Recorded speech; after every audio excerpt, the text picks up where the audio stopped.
Still technically on the clock.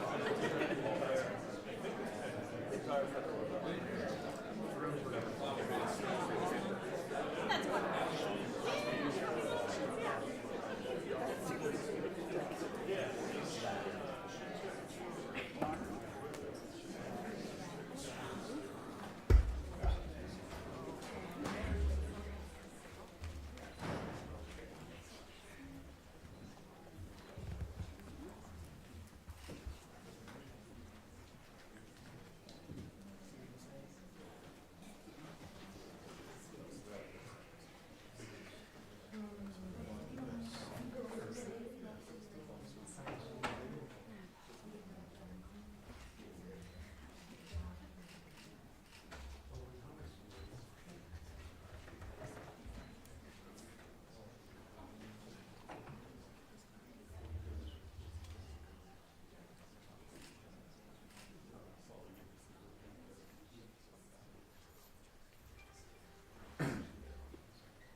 Good afternoon, everybody. Take a seat.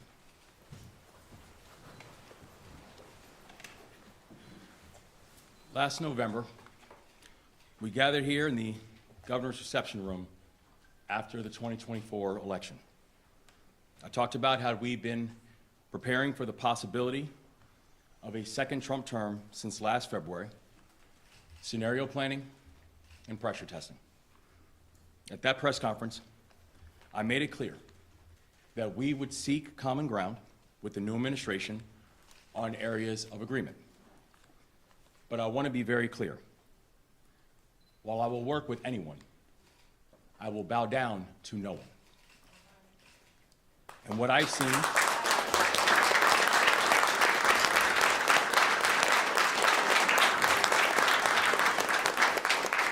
I've seen over these past 6 weeks is worse than anything we could have anticipated. We have seen tens of thousands of layoffs. We have seen entire agencies practically shut down.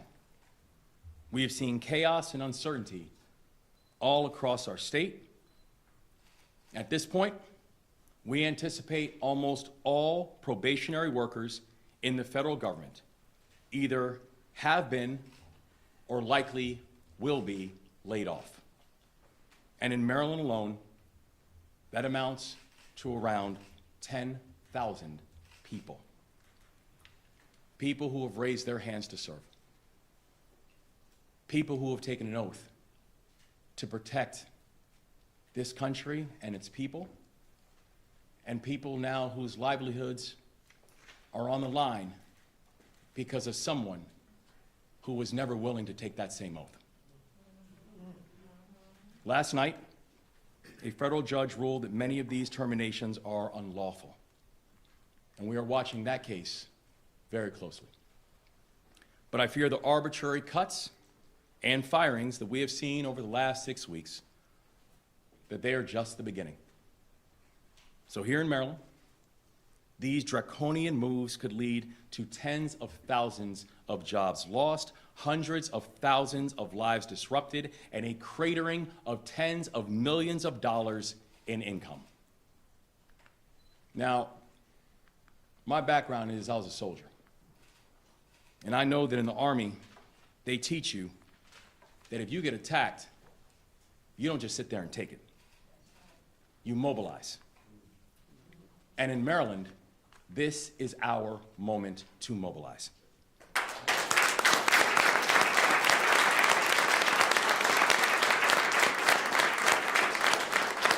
At a time when American patriots are being told that their services are no longer useful or welcomed, at a time when those charged with keeping our community safe are now themselves under attack, at a time when Marylanders who help seniors receive their insulin are being fired, at a time when hardworking people who are performing essential tasks are being laid off in the name of efficiency, we are going to mobilize.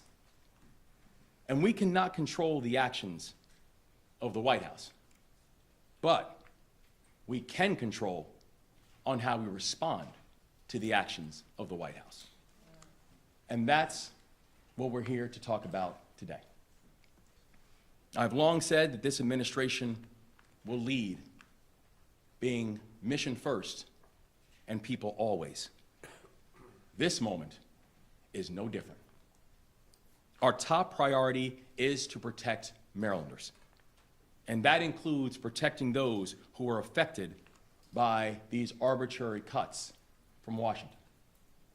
And today, I am announcing 5 new steps that we are taking to protect our public servants, our communities, and our economy. The first, we are continuing to build out the Maryland Public Servants Resource website that we launched due to sudden federal layoffs. In just 2 weeks, more than 51,000 people have visited our website. 2 weeks, 51,000 people. And today, we are taking steps to ensure that we offer even more support for Marylanders who are looking for help. Our website now includes links to housing support, programs for veterans, local resources, state benefits, and information on nearly 130,000 job openings. So I encourage all Marylanders who have been affected by these federal cuts, or have been affected, or their family members have been affected. I encourage all Marylanders to go to response.maryland.gov/federal public servants.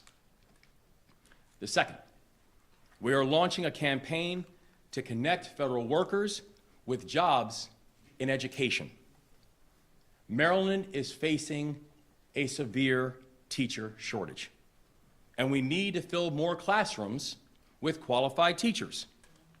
So the Maryland Department of Education and the Maryland Higher Education Commission are working together to ensure that we meet this mission.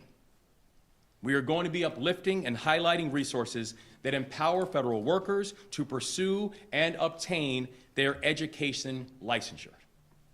This approach will both support laid-off employees and close the educator shortage that we're having in the state of Maryland at the same time.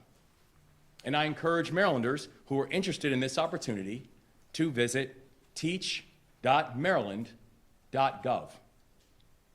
Third, we are moving in partnership with local and county leadership to host job fairs all across the state of Maryland. Partnership produces progress, and we are grateful for all of our state and our local partners who have raised their hands to support Marylanders in this time of need. These job fairs are designed to connect Marylanders with opportunities in both the public and the private sectors. And anyone who's interested in learning more about these local and county job fairs, please go to labor.maryland.gov/federal workers. Fourth, we are launching a push to recruit federal workers for open positions within our state government. One thing that I learned from serving the military is that service isn't just a what. It oftentimes also comes with your why.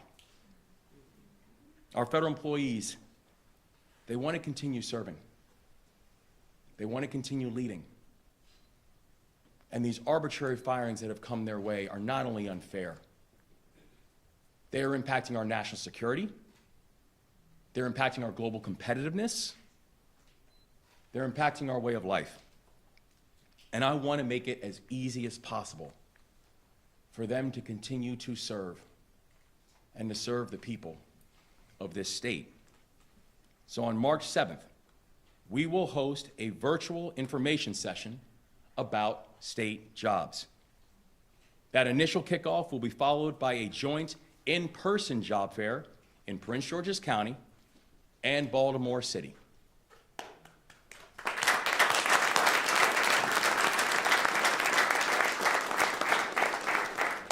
We know there are tasks that our state has got to be responsible for when it comes to making sure that we're meeting the needs of every single Marylander. And we know there are roles that need to be supported and filled in order for that to be the case as well. And we're hopeful for the opportunity to have some of these federal workers, some of these public servants who can help fill those slots. And fifth, it isn't enough to recruit federal workers to serve in state government. We also need to develop internal processes to help them get hired quickly. And today, I have signed 3 memoranda to that end. I've directed our Department of Transportation to launch a program helping federal workers translate their professional experience into state employment, making sure that an understanding of their experience can then be read and processed when it comes to new job opportunities. I've also directed the Department of Budget and Management to make our hiring processes more efficient and more streamlined. When we have a need and we have a person that can fill that need, get it filled. Move quickly. And let's finish the job. And finally, I've directed our State Department of Education and our Higher Education Commission to identify additional opportunities for federal workers to explore a second career in teaching. These steps will improve our hiring practices and support the influx of job applications from federal workers that we anticipate coming this month and also, unfortunately, in the months to follow. These are the 5 big steps that Maryland is taking today. We're going to build out our online resources. We're going to connect federal workers with opportunities in education. We're going to move in partnership with local and county leaders to meet people where they are and make sure they're aware of the opportunities that are available. We're going to recruit federal workers into available state jobs. And we're going to update our processes to expedite hiring. Maryland is mobilizing, and we couldn't have gotten here without a big team. I want to thank the many members of our cabinet and members of the Moore-Miller administration who have been working countless hours over these days to make sure that we respond and respond accordingly and respond in a way that the people of this state need and are justified. I want to thank all of our local leadership for all of their work and their partnership in ensuring and honoring what we know is that the people who are closest to the challenges are often the ones who are closest to the solutions. We just need to make sure they're actually at the table. I want to thank our union and our labor leaders, the people who have not just sworn and done great work to protect their workers in good times, but making sure they're there to protect their workers in the tough times too. I want to thank the members of the General Assembly, including our representatives who are here today, who during this period and during this session, the impact of the federal workers in their individual districts have never left their minds and have never left their heart and has never left their work. And that includes people like Majority Leader Moon, Majority Whip Lewis, Senate President Pro Tem Augustine, and Senator Charles. I also want to thank Senator Katie Fry Hester, who I know couldn't make it here today, but has been working hard on these issues as well. And I want to give a special shout out to the leader of our federal delegation, Senator Chris Van Hollen.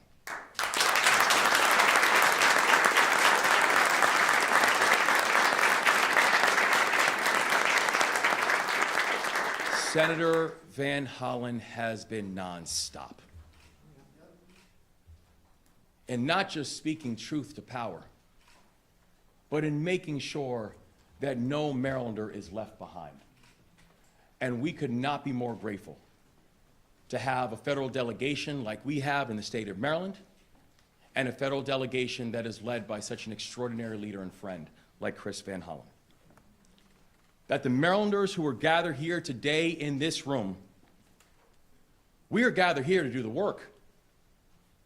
We are gathered here today to say we took an oath. We took an oath to defend the Constitution, to defend this state's laws, and to protect our people against all challenges. And that's exactly what we are going to do. Protect our people.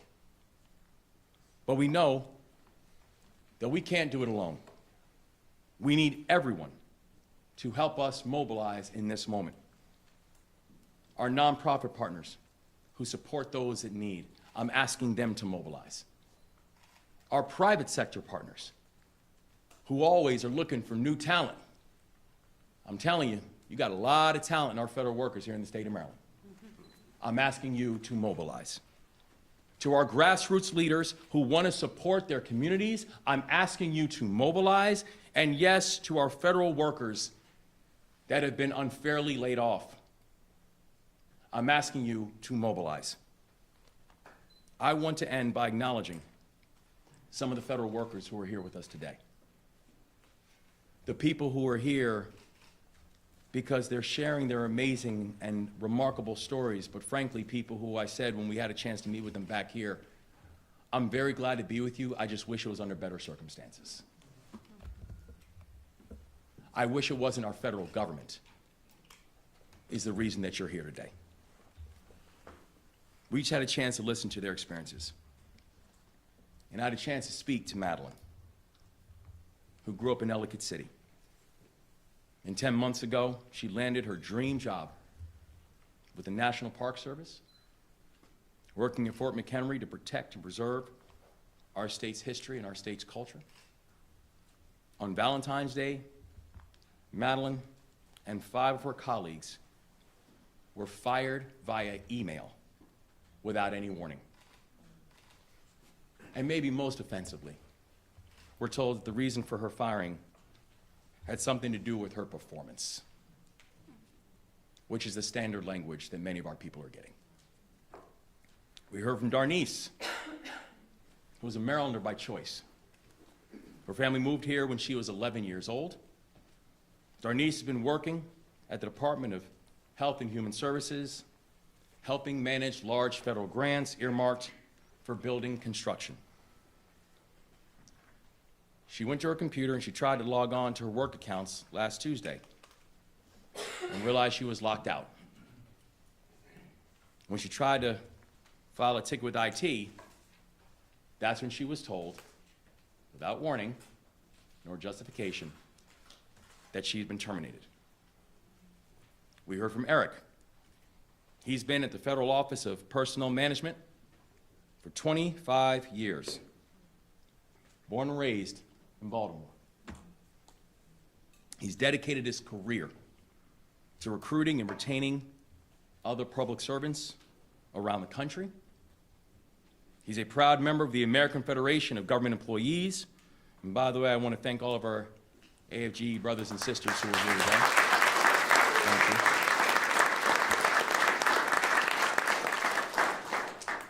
you. Like Madeline and Darnice and many others, Eric was terminated suddenly and without cause. These are Marylanders who could have taken jobs anywhere. People could have made more money, had more time off, but people who believe in this country, and they believe in fighting for it, and they believe that everything about this country means we have to have people who are willing to sacrifice on its behalf. And they were the ones who were willing to raise their hand and do the work to make sure the communities were safe, to make sure that our homeland was protected, to make sure that our national parks could always be a great heirloom that we could pass off to a next generation, to make sure that seniors could get their drugs, to make sure that veterans could have their final resting place in dignity. These are people who our country is incomplete without their service. And they deserve the utmost respect. But instead, they have been villainized, they have been attacked, and this is not patriotism, this is cruelty. Cruelty.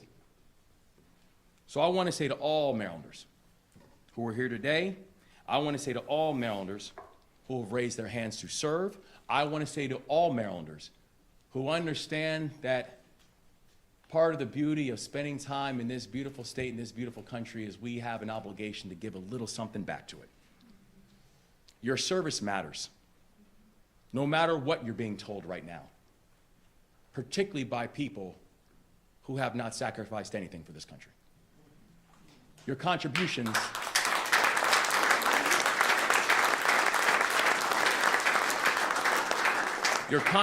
have dignity. And it's a dignity we can and we will uplift. And Maryland is ready to mobilize. We will not sit back and be attacked. We will confront crisis with courage. And we will win.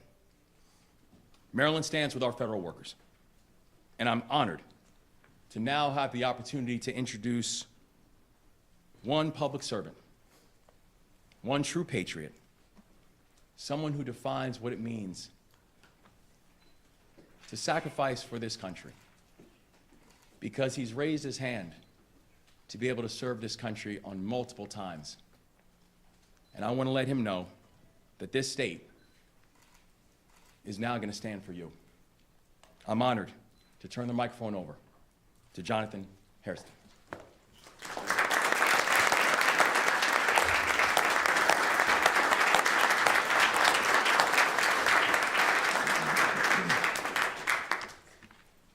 Thank you, Governor. And good afternoon, everybody.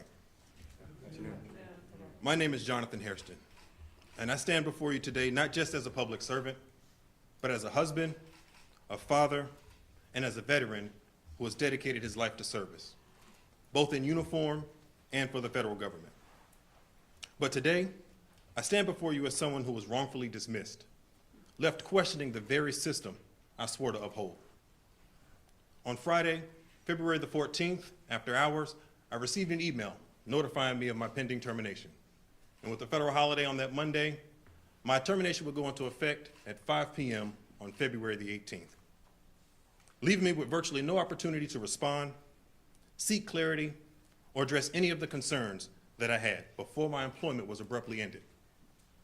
This was not just a professional blow, it was a personal one that's affected my family, my livelihood, and the trust that I had in a process that was supposed to be fair and transparent. I was dismissed with vague reasoning, riddled with factual errors about my position and my division, errors that make me question whether or not my case was even considered with the due diligence that each and every employee deserves. As an AI adoption specialist at CISA, my work was critical in ensuring the responsible and effective integration of artificial intelligence into our federal cybersecurity efforts. My works were directly contributing to the protection of our nation's infrastructure. So the weight of this decision does not just rest on me. My family and my children have watched me navigate through this storm, wondering how a man who's given so much to his country and his service could be cast aside without justification. This process has been cruel and it has been heartless. It's a betrayal not just for me, but of the values that we teach our next generation. Values that hard work, integrity, and dedication should be met with fairness and respect. But I refuse to let this define me. And I refuse to let it discourage others who are continuing to serve with honor. And to those facing similar challenges, I say this: keep fighting, speak truth, and hold the system accountable, not just for yourself, but for the future of public service. Because when we allow unjust actions to stand unchallenged, we set a dangerous precedent, one that erodes the trust in the very institutions meant to protect us. To Governor Moore, today we have had the opportunity to discuss the impact that this termination and others like it have had on the dedicated public servants. And your leadership represents a beacon of hope for those of us that have been affected. And we ask for your continued support in ensuring that all employees, but especially your veterans and career professionals, that they're treated with the dignity that they deserve. And so in closing, no matter the challenge, I stand firm in my faith, in my service, and in my commitment to justice. And when I enlisted into the United States Army, I took an oath to protect and defend this country against all enemies, foreign and domestic. And while my uniform may have changed, my mission remains the same.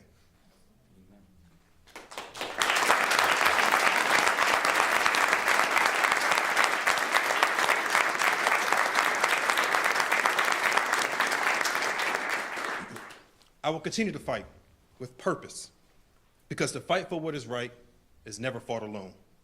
And we can restore the trust where it has been broken.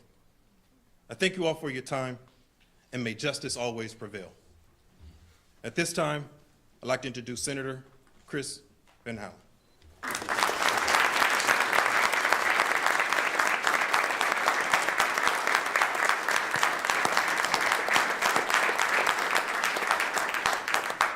Well, thank you, Jonathan. Thank you for your service in the United States Army. Thank you for your service in the United States federal government at CISA.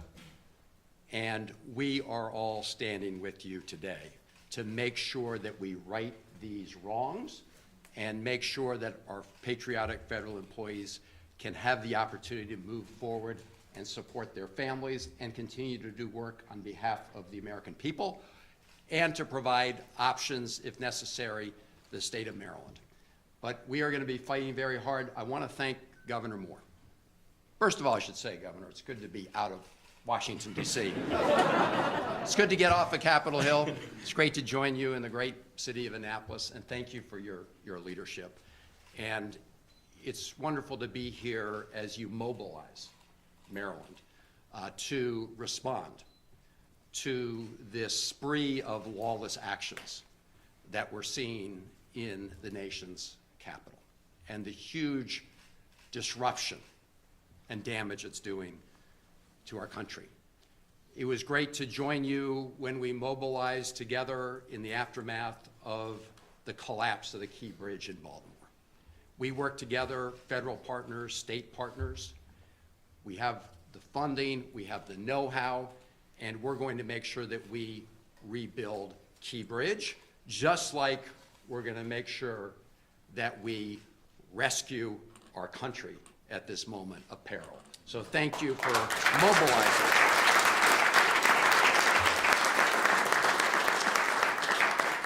And thank you to your partners in the state legislature, who I know are working very closely with you to enact whatever legislation is necessary to support your efforts. And thank you all for not only being there to support these great patriots, these federal employees, in this moment of cruelty and unfair and illegal treatment, but also to recognize the incredible talents and skills that they have and be able to provide opportunities for them, but as you indicated, for those who are able and willing to step up in the state of Maryland at this moment to make sure that they can contribute to our great state, which you're leading so well. So thank you for outlining the measures that you cited here today. And to Jonathan and to all of our federal employees, thank you for your service to the country. Thank you for the good work that you do. You know, good work that goes on every day on behalf of the American people. At CISA, people don't see the good work you're doing until things go wrong.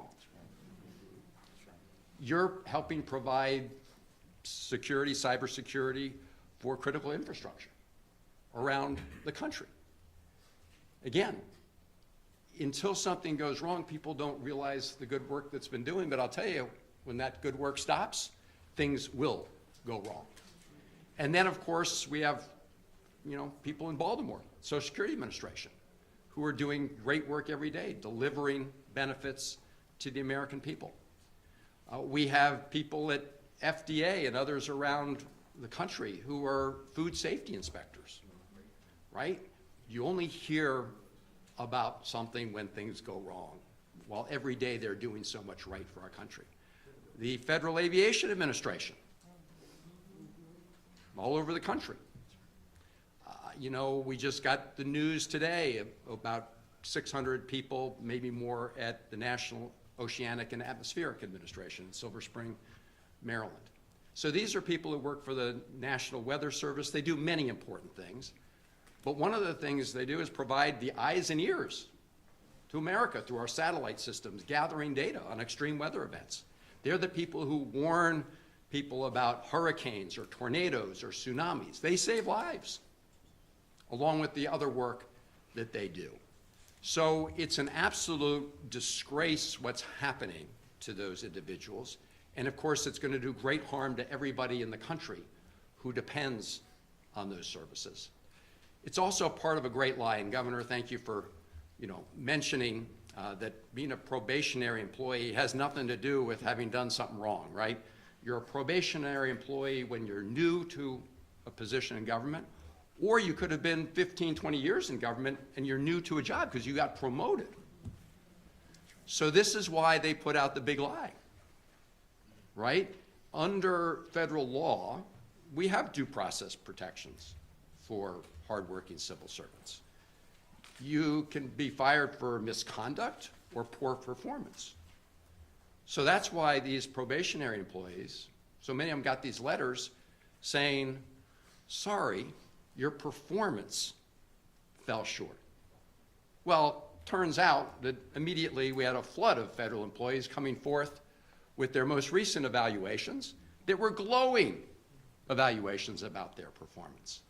So this is a big lie, and this is why you have so many court cases going on right now. And Governor, you mentioned one, there's another one before the Merit System Protection Board, but we're gonna have to keep working on these cases. There are more than 60 filed across the country. And I will say a lot of the federal district court judges in Maryland have been doing a good job issuing temporary restraining orders against much of this law-breaking. But this is not, and I want to stress this fact, and you alluded to it, Governor, this is not about making the government more efficient. This has nothing to do with efficiency. All of us work to try to make government work better for people at the best cost.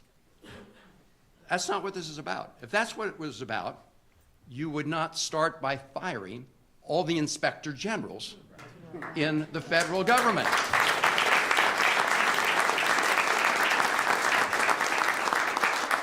I mean, these are the individuals who are independent watchdogs whose job it is to look out for waste, fraud, and abuse. So you wouldn't get rid of them if that was your mission. In fact, as you know, getting rid of them gets rid of the eyes and ears that hold people accountable. So that's an invitation to abuse and corruption. The other thing you wouldn't do if you were interested in efficiency is begin to put in place the second part of the plan, which is called Schedule F. Schedule F is a plan to replace 50 to 60,000 merit-based civil servants with political cronies. So to replace people who are hired based on their experience and their merit and their know-how with people who don't have any of that. It's not what they know, it's who they know. That's who they want to put in place. And that is also a recipe for inefficiency and corruption.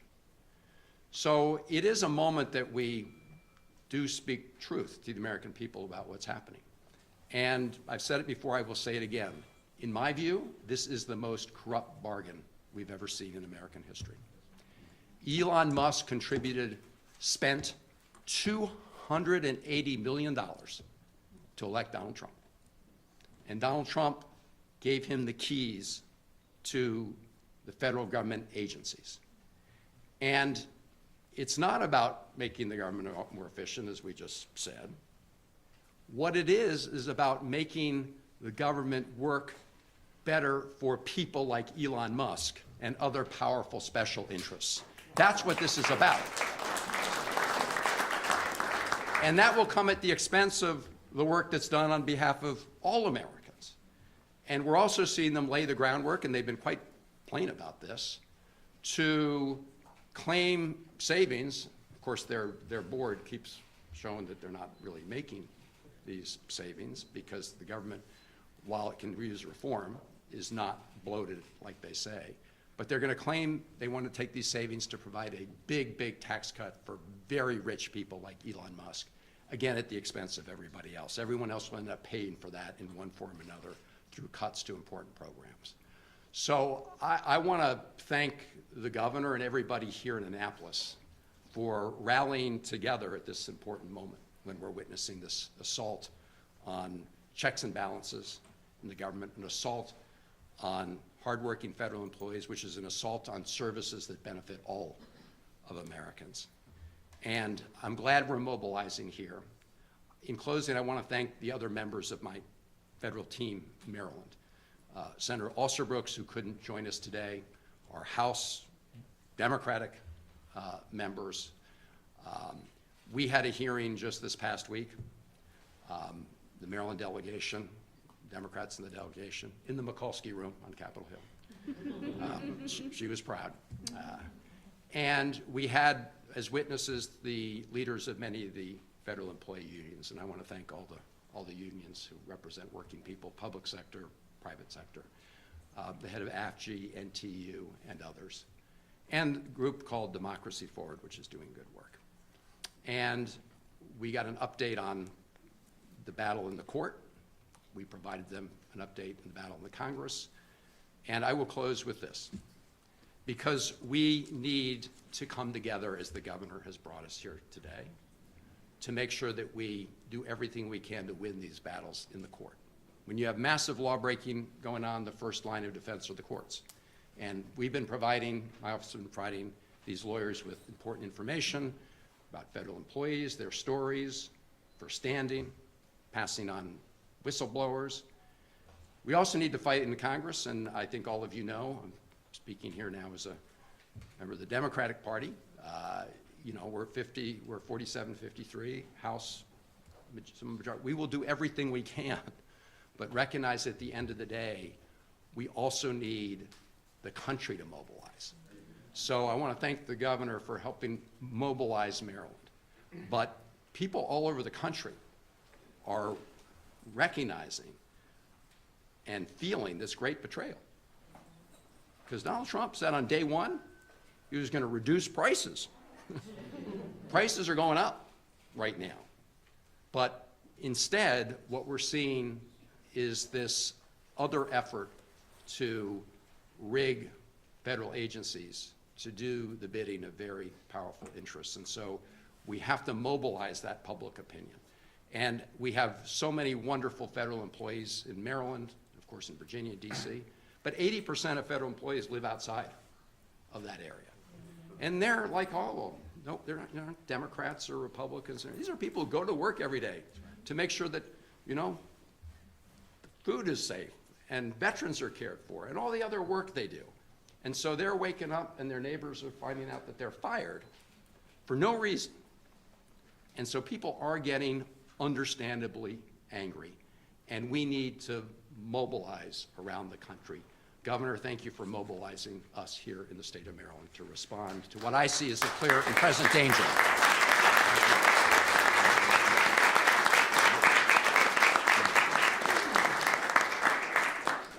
We're going to take questions from the podium. Any questions?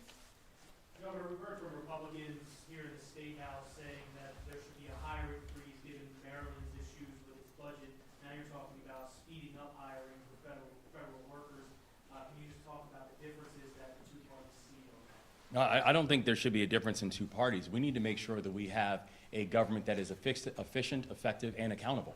And if there are spots that are available, if there are departments that need people to ensure that we don't have things like what we had in the past, which is people waiting 18 months for unemployment insurance, like we had the massive shortages like what we had in our Department of our DPSCS and our Department of Labor and our departments and our public safety officials. Like we have the massive shortages that we had of local law enforcement. I think it's important to make sure that in places and spaces where there is a need, that we can then streamline people to be able to fill the need. And it's not about recasting someone else's government or hitting a certain number or hitting a certain quota. It's about making sure that we have a government that is efficient and that is reflective of the values of the people of this state. And I don't think that's a partisan belief. People want to make sure that you have an efficient government and an accountable government. And I would hope that both Democrats and Republicans can agree to that. Governor, you've mentioned service, you've mentioned the military. I understand you have some thoughts on the trans ban being put in place. Yeah, I mean, Think about that. yeah, these are people, these are public servants. These are people who have raised their hands to serve and defend this country and who are willing to pay the highest price to be called American. People who are willing to do something that the vast majority of this country has not done and wouldn't consider doing. And so I just do not understand this assault on the military that we are seeing from this new administration. I don't understand the assault on the military when we're going after federal employees and forgetting about the fact that 1 in 3 federal employees is a military veteran. I don't understand the idea that we're going to go after benefits like food stamps without understanding that over 1 million military veterans rely on that. These are people who are willing to put on the uniform. People who are willing to put the flag of this country on their shoulder and willing to give their life on behalf of it if necessary. And so I think it's high time that we start paying attention and respecting all patriots, people who believe in this country, and stop trying to minimize the military by trying to divide the military.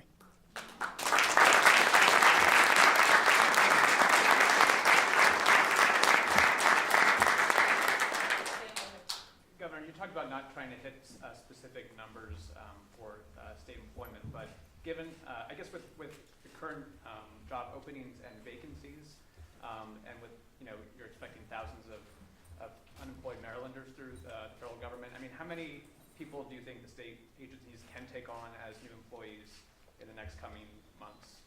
Well, I think that's the process we're going through with all of our secretaries, because again, I'm not issuing a quota saying you must hire X or you must hire Y. I think it's a very individual process with all of our individual departments, because the number is going to be different, because the need is going to be different in all of our individual departments. But I can tell you that this is the moment when Maryland's going to get creative.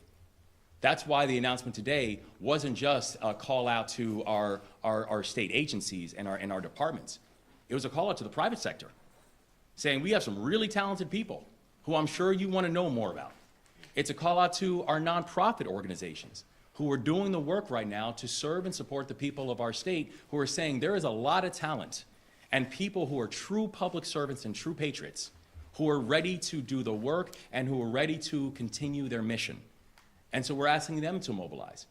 It's a call out to our local leaders to say, if you have needs on the local side, that you have really talented people who are ready to continue to serve the people of this state, I'm asking you to mobilize as well. This mobilization is not about an individual agency or an individual vertical. This is Maryland mobilizing, and that's the call that we're making today. This question is for Senator Van Hollen. In regards to the decision made yesterday by a federal judge that these firings are likely unlawful, what does that mean right now for federal employees that are being fired maybe as we speak?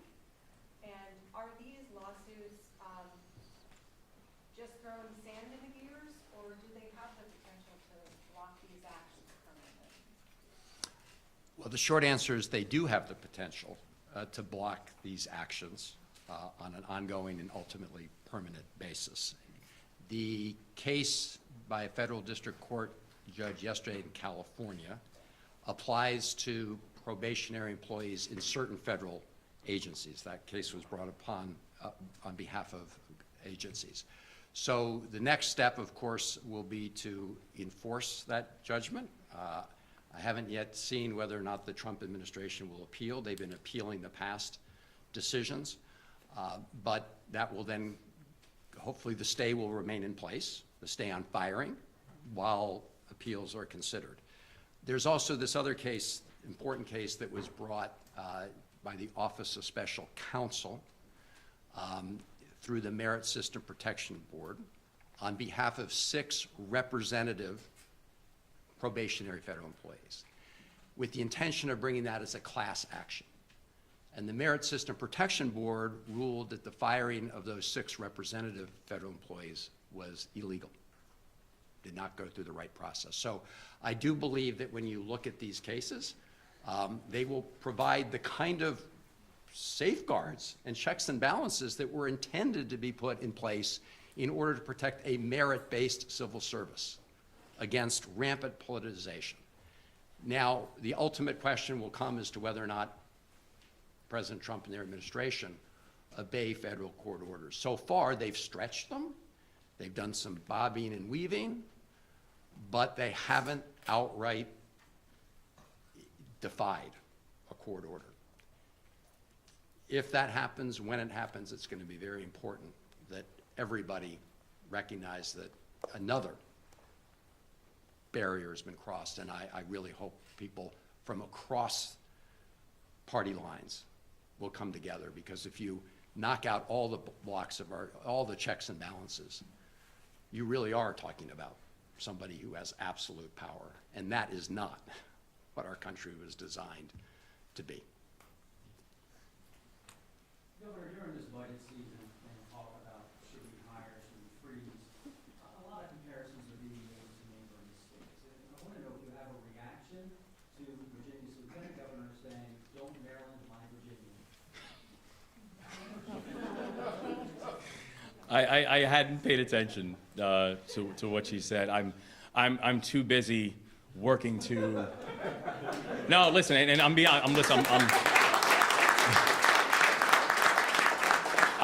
I'm too busy helping to drive historic drops in violence that we've seen over the past 2 years. I'm too busy helping to drive historic lows in unemployment that we've seen in the state of Maryland. I'm too busy making sure that our federal workers are protected and supported in a time of unnecessary need. I know the lieutenant governor is running for governor. I would recommend that she actually focus on Virginia and not use her 15 minutes of fame focusing on Maryland.